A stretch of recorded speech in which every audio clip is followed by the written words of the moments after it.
semangatnya untuk bisa menjadi nilai yang bisa dia banggakan sendiri dengan mengolah kopinya tanpa lagi menjual begitu ke trading yang tidak menguntungkan buat petani kita.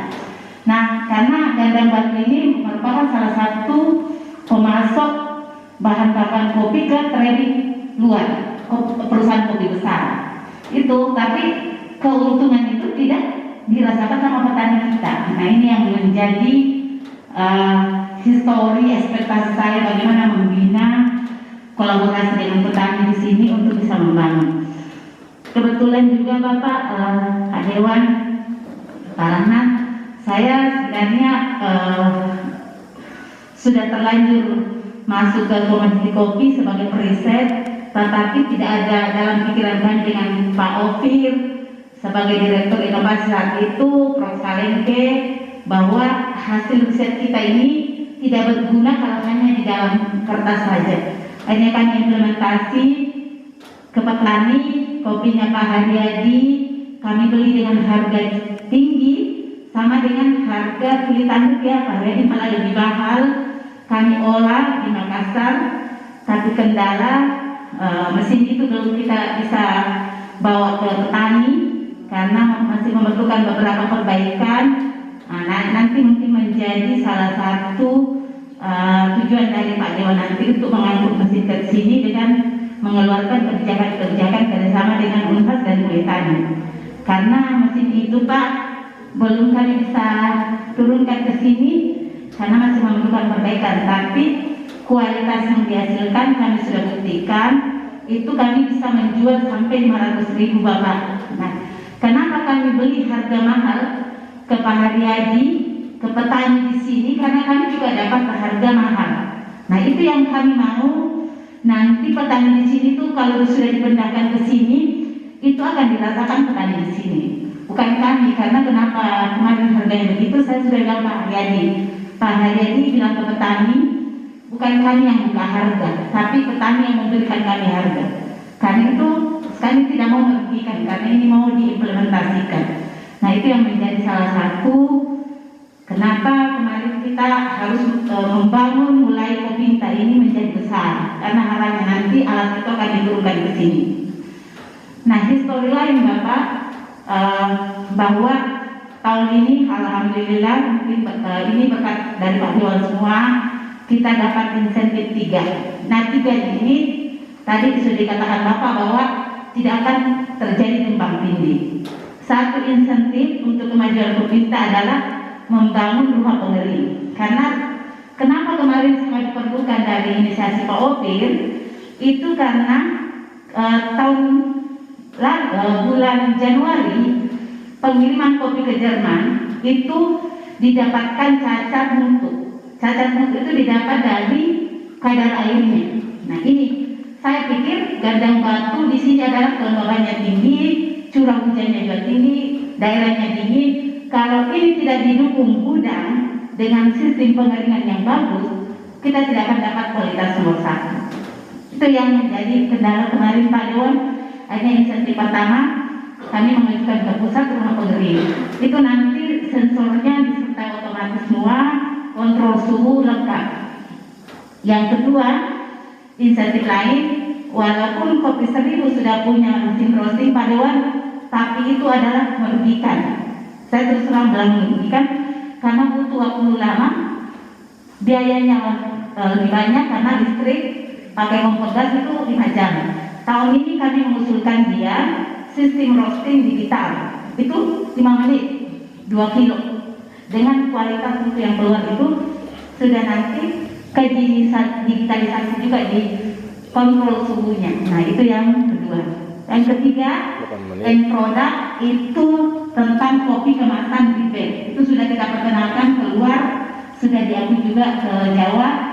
Itu akan nanti dibuat satu kopi yang tinggal di bawah. Siapa tahu nanti sudah ada perjalanan haji ke Makkah. Karena tahun kemarin saya sebenarnya ditawari, tapi langsung tidak ada haji. Pak Dewan nanti bisa nanti membicarakan ke provinsi lagi, karena siapa tahu dilupa bahwa ada produk kita yang akan menjadi bahan dibawa para jemaah. Nah itu tahun kemarin Bapak 2019 itu sebenarnya saya sudah diminta untuk suplai itu, tapi karena COVID terjadi jemaah haji batal.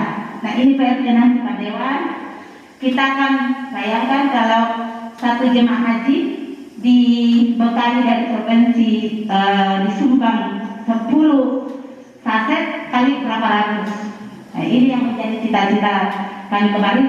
Saya memutar otak membuat Covid Green karena keadaan Covid, para pejabat-pejabat pun bisa pergi tanpa memerlukan lagi ini, tinggal dituang dengan kondisi yang bersih. Nah itu yang menjadi kemarin kendala. Jadi 3, dan alhamdulillah ini kita akan didukung Bapak Pak John.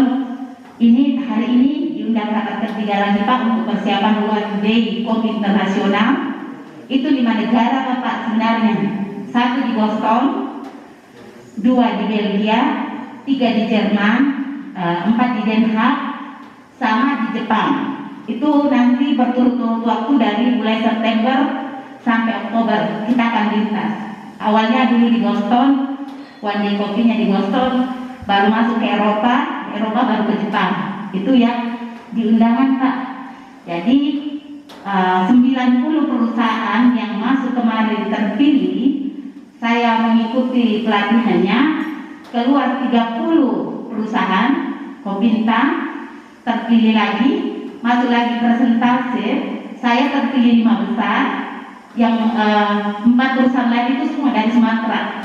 Tapi saya sendiri, Pak Pran sendiri datang itu menyaksikan saya presentase 5 terakhir seleksi kitab yang keluar. Jadi itu perjuangan dari 4 kita lawan dari Sumatera, semua orang berpengalaman Pak. Saya yang mewakili Kopinta perusahaan kita ini untuk bisa terpilih keluar ke 5 negara. Mudah-mudahan ini nanti bisa berjalan lancar. Covid sudah bisa kita diluaskan, tapi kalau saya melihat undangannya hari ini ada persiapan ke rapat persiapan ketiga lagi, kita diundang rapat Bapak. Jadi insya Allah nanti siap. Nah itu yang menggembirakan karena saya pure menjelaskan data real ke para atasi tersebut sama buyer. Nah itu yang sangat mereka mungkin selama ini tidak dapatkan apa yang mereka harapkan, tapi karena saya combine antara saya petani, informasi dari petani-petani gandang batu yang saya banggakan, saya bisa mempresentasikan semua itu bukan dengan data-data yang tapi saya realkan, kombinasikan dengan teori yang kami dapat dengan yang ada di petani. Nah ini yang saya bilang ke Pak Haryadi dan Ketua Kopinta, tolong diinformasikan ke anggota kita biar semangat, apalagi dari PDIP Bapak. Hari ini dia akan mengauditor kembali dokumen yang kami ajukan untuk keluar SNI produk Kopinta. Jadi 2 tujuan hari ini, Kopinta sama Kopi Nur Hidayat. 1 green bean-nya dengan produknya itu dengan kopi bubuknya. Jadi ke depan Pak Dewan yang saya banggakan akan menjadi PR di bandara itu kami bisa masuk sebagai sentra produk Toraja tentang kopi. Kalau bisa nanti di airport, itu yang menjadi cita-cita kami sebagai kopi Toraja. Jadi itu di airport nanti semakin kan ke depan semakin maju. Jadi sentra kopi penjualan di sana itu nanti Kopinta yang menjadi pusat sentralnya di airport. Terus yang edwisata, karena Kopinta sudah saya promosi ke universitas Pak, ini sebagai tempat magang, walaupun fasilitasnya masih sangat sederhana, tapi kami perguruan tinggi sekarang itu harus link and match dengan industri, itu prakteknya harus di sini. Makanya sudah 2 tahun, 3 tahun terakhir ya Pak, jadi itu tempat magang di sini Pak. Walaupun masih sederhana, tapi pelan-pelan saya bilang ke Pak Direktur, tidak apa-apa, anak-anak mahasiswa itu bisa magang di sana, walaupun sederhana, tapi bisa dapat nyata dan bisa nanti implementasi ke masyarakat. Nah ini semua karena dukungan dari Bapak, dari kampus saya, Politeknik Pertanian Pamper, Bapak Direktur kami, Bapak Dr. Insinyur Darmawan, kebetulan hari ini baru karena ada rapat, beliau juga tidak hadir. Saya sampaikan permohonan maaf ke Bapak, ke petani, kelompok petani Kopinta yang kami banggakan, mohon maaf Pak Direktur saya tidak bisa hadir. Dari Unhas ada Prof. Salengke, kebetulan masih memproses kopi karena kemarin ada kopinya. Kopinta terkirim ke Makassar lagi Pak, lagi diproses. Prof. Salengke beliau tidak sempat hadir. Pak Oki belum tidak sempat hadir bertemu langsung dengan kita. Insya Allah setelah kita pembangunan nanti kita launching semua, dan kita masih mengharapkan kedatangan Bapak nanti Pak Dewan untuk bisa nanti launching setelah pembangunannya selesai semua. Itu yang harapan kami sebagai pembina Kopinta. Mudah-mudahan nanti bisa seperti trading perusahaan lain yang besar, tetapi menguntungkan masyarakat itu sendiri, bukan keuntungan pihak besar saja, tetapi real kita ke petani. Kita berpihak ke petani karena harapannya memang Pak Dewan, saya ini dari petani, saya menceritakan ke tim BPP, saya jalan kaki dari Maroko ke Buntu, jalan kecil dulu melewati 3 sungai, jalan kaki tanpa sendal. Itu yang terjadi saya sehingga bisa bagaimana membina petani. Itu mungkin Pak Dewan, dan saya bangga dengan Pak Dewan yang bisa hadir di tengah-tengah kita. Semoga kita bisa mendoakan dia sehat selalu, sukses bisa nanti lebih lagi untuk membantu kita, dan kita akan dukung beliau. Saya kira dari saya cukup. Wabillahi taufiq wal hidayah. Assalamualaikum warahmatullahi. Selamat pagi. Mungkin saya langsung persilakan ke tim audit untuk bisa menjelaskan, karena ini Pak Dewan kita hadirkan beliau karena saya mau dan beliau menjelaskan SNI ini ada bukan sebagai kata-kata ditempel saja, tapi kita nanti mau kita semua mengetahui bahwa proses yang kita lakukan selama ini sudah bisa masuk dalam syarat SNI mutu, tetap konsisten untuk dapatkan itu. Itu yang mungkin sangat penting, kita diminta penjelasan dulu dari BBIP. Saya mungkin persilakan.